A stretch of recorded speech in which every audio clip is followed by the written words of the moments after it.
Olha, há a possibilidade de você mudar a sua consciência e deixar o marco da sua história para o mundo. Muitos, antes de partir, fizeram coisas extraordinárias. Saudações a todos, aqui é o David Duarte. Gostaria de ser bem breve e deixar aqui essa mensagem muito bacana para você. Eu gostaria de fazer uma pergunta para você. De que maneira você gostaria de ser reconhecido? Isso implica no seu legado, aquilo que você vai deixar para as gerações futuras. Não me refiro só aos bens materiais, mas aqueles abstratos, seu nome, seu caráter. Bem, eu gostaria de compartilhar com vocês uma história que eu achei bem interessante, que tem a ver com o tema dessa reflexão. De que maneira você gostaria de ser reconhecido? Eu li um artigo que eu achei muito interessante e em breves palavras vou tentar resumir a história de um grande cientista nascido em 1833 chamado Alfred Bernard. Alfred Bernard, um homem magnífico, inteligente, ele era muito fascinado pela química. A grande invenção da época na área da química era a substância nitroglicerina. A nitroglicerina era uma substância explosiva, inventado por então um italiano chamado Ascanio Soberano. Naquela época, 1800 para cá, haviam muitas perspectivas de construções, explorações de minas. Então, Alfred Bernard, ele trabalhou um invento da qual pudesse ter um melhor manuseio, porque havia muitos acidentes no uso e no manuseio da nitroglicerina. Ele então criou aquela banana de dinamite. Bem, aquilo foi revolucionário na época. A patente disso trouxe muito dinheiro para ele, não só para ele, né, mas para toda a família dele. O ganho em relação a esse invento o deixou muito rico. Uma certa vez, ele abre um jornal, um obituário jornal parisiense de 1888, e ele lê a seguinte manchete de destaque na capa do jornal: "O mercador da morte está morto.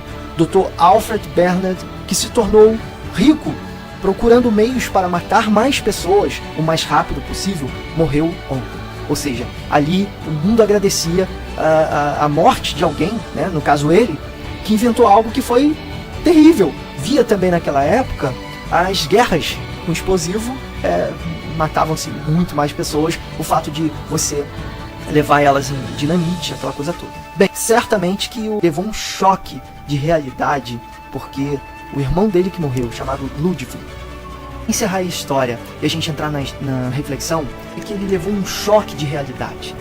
E ele teve a oportunidade de mudar.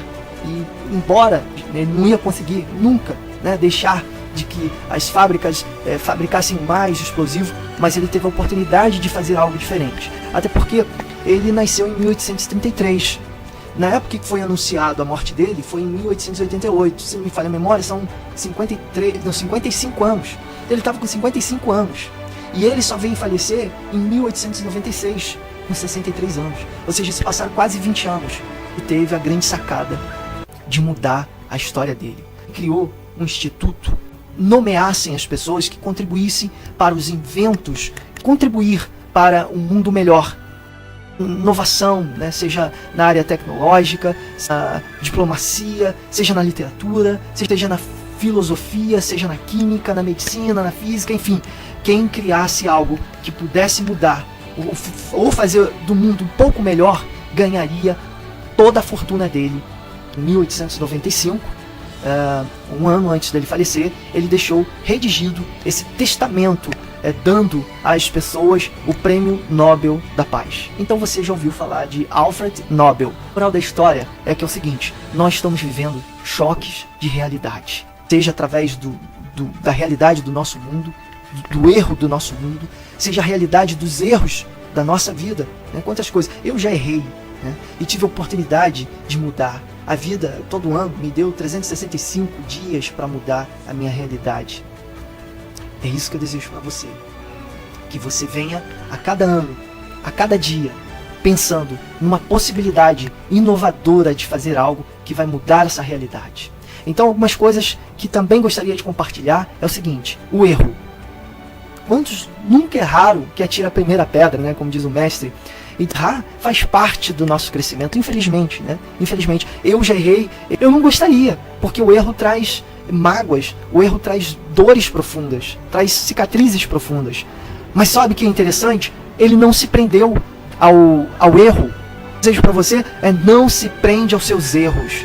Deixa para trás todos os erros, aposta na sua habilidade de ser amoroso, aposta na sua habilidade de ser um pacificador.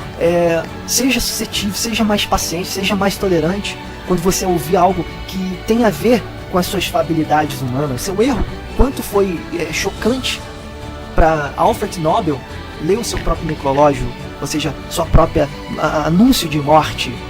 Então veja bem, às vezes tem pessoas te dando todas as leituras, tá? Para você mudar. Isso não é feio, isso não é vergonhoso. Vergonha é você desejar ano novo e ter uma consciência velha, uma consciência que nunca quer mudar, de choques de realidade.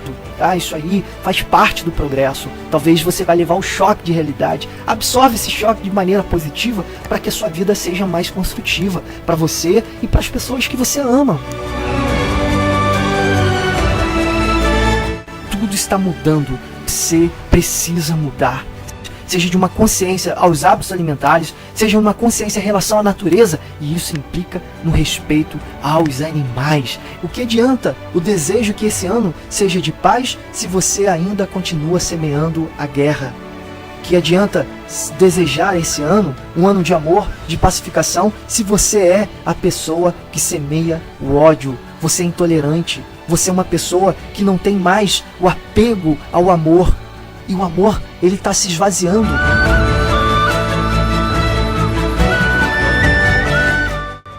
O choque de realidade talvez seja a sua saúde. Né? Você teve algo que não teve mais jeito. Agora, nossa, você recebeu uma notícia muito triste em relação à sua saúde. Olha, há tempo para você pensar. Há tempo para você redigir a sua história, mesmo você nessas condições. Jesus, antes de partir, ele virou ao Pai e disse: Pai, perdoa-os. Talvez a palavra-chave do seu sucesso seja o perdão.